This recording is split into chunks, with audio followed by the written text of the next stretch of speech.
Bangsa sapi atau biasa disebut breed adalah sekumpulan ternak yang memiliki karakteristik yang sama, untuk membedakan dengan ternak lainnya, meskipun masih dalam jenis hewan yang sama. Sebagai contoh adalah sapi Bali yang karakteristiknya berbeda dengan sapi jenis lainnya. Diberi nama sapi Bali karena memang mayoritas populasi bangsa sapi ini terdapat di Pulau Bali. Sapi Bali adalah sapi asli Indonesia yang merupakan keturunan asli banteng liar, bibos banteng, dan telah dijinakan sejak zaman prasejarah 3500 sebelum Masehi. Itu sebabnya bentuk dan sifatnya sama dengan banteng.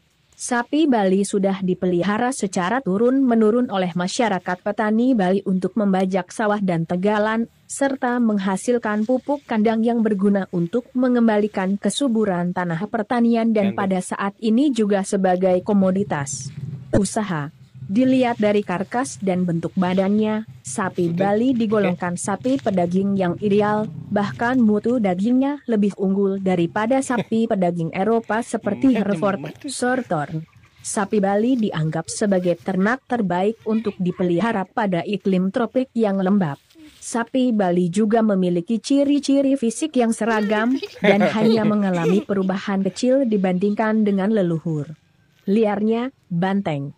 Kemampuan reproduksi sapi Bali adalah terbaik di antara sapi-sapi lokal di Indonesia, karena sapi Bali bisa beranak setiap tahun. Dengan manajemen yang baik penambahan berat badan harian bisa mencapai 0,7 kg per hari. Keunggulan yang lain bahwa sapi Bali mudah beradaptasi dengan lingkungan yang baru, sehingga sering disebut ternak perintis. Ciri khas sapi Bali adalah warna bulunya pada badannya akan berubah sesuai usia dan jenis kelaminnya. Pada saat masih pedet, bulu badannya berwarna sawo matang sampai kemerahan. Setelah dewasa sapi Bali jantan berwarna lebih gelap bila dibandingkan dengan sapi Bali betina. Warna bulu sapi Bali jantan biasanya berubah dari merah bata menjadi coklat tua atau hitam setelah sapi itu mencapai dewasa. Kelamin sejak umur 1,5 tahun dan menjadi hitam mulus pada umur 3 tahun. Warna hitam dapat berubah menjadi coklat tua atau merah bata kembali apabila sapi Bali jantan itu dikebiri yang disebabkan pengaruh hormon testosterone. Kaki di bawah persendian telapak kaki depan dan persendian telapak kaki belakang berwarna putih. Kulit berwarna putih juga ditemukan pada bagian pantatnya dan pada paha bagian. Dalam kulit berwarna putih tersebut berbentuk oval. Warna bulu putih juga dijumpai pada bibir atas bawah, ujung ekor dan tepi daun telinga. Kadang-kadang bulu putih terdapat di antara bulu yang coklat, merupakan bintik-bintik putih, yang merupakan kekecualian atau penyimpangan yang ditemukan kurang dari 1%. Bulu sapi Bali dapat dikatakan halus pendek-pendek dan mengkilap. Tanduk pada sapi jantan tumbuh agak ke bagian luar kepala, sebaliknya untuk jenis sapi betina tumbuh ke bagian dalam. Usaha peternakan sapi Bali memiliki peranan penting dalam upaya pencapaian program swasembada daging sapi. Fokus utama dalam suatu usaha peternakan adalah tingkat keuntungan.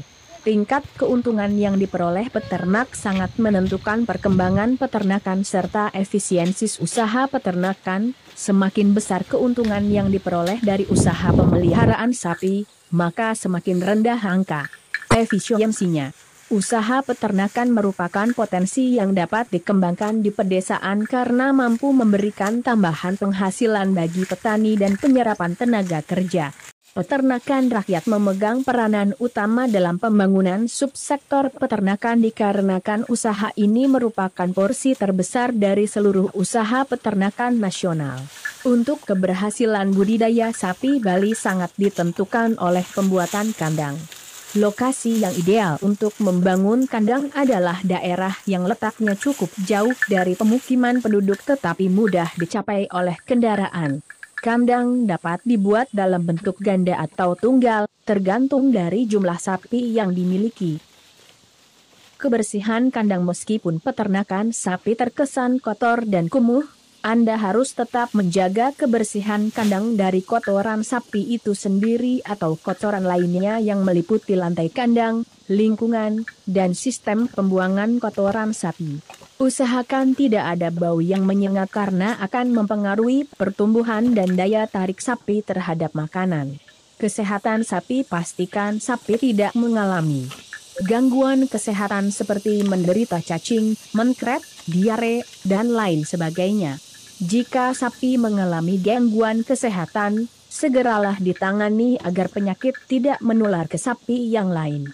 Gunakan obat alami seperti daun pepaya atau daun jambu biji untuk makanan pokoknya. Obat alami tersebut terbukti lebih manjur dan ampuh dibandingkan dengan obat herbal dan produk kemasan lainnya. Pemberian minum dilakukan sebanyak 3 kali sehari, pada pagi, siang, dan sore hari.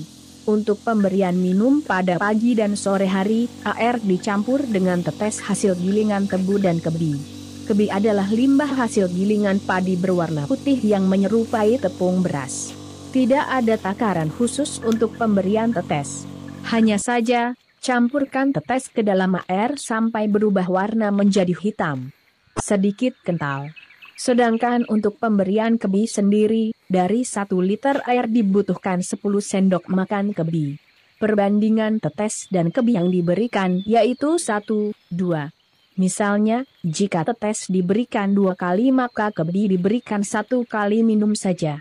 Pemberian tetes berguna untuk pengembangan dan pengomposan daging, sedangkan kebi berguna untuk memadatkan daging. Hijauan rumput memang sangat penting untuk hewan ternak ruminansia seperti sapi, kerbau, kambing, dan domba karena hewan-hewan ini memang sudah dikodratkan untuk memakan hijauan dan rerumputan. Hanya dengan rumput saja, hewan-hewan sudah bisa menjalani kehidupan dengan baik, mereka bisa bertumbuh, berkembang biak, dan menghasilkan susu dan daging yang layak untuk dikonsumsi manusia. Ada beberapa jenis rumput hijauan pakan ternak yang memiliki kandungan nutrisi yang sangat bagus sehingga banyak dicari dan menjadi kesukaan para peternak. Beberapa jenis hijauan tersebut salah satunya adalah rumput gajah. Jenis rumput ini mengandung 10% protein kasar dan 31% serat kasar. Rumput gajah sangat disukai para peternak karena hasil produksinya yang lebih besar jika dibandingkan dengan jenis rumput hijauan pakan ternak lain. Rumput ini juga memiliki usia panen yang relatif cepat dan proses penanaman yang mudah, sehingga banyak peternak yang memilih untuk budidaya rumput gajah ini untuk dijadikan pakan ternak.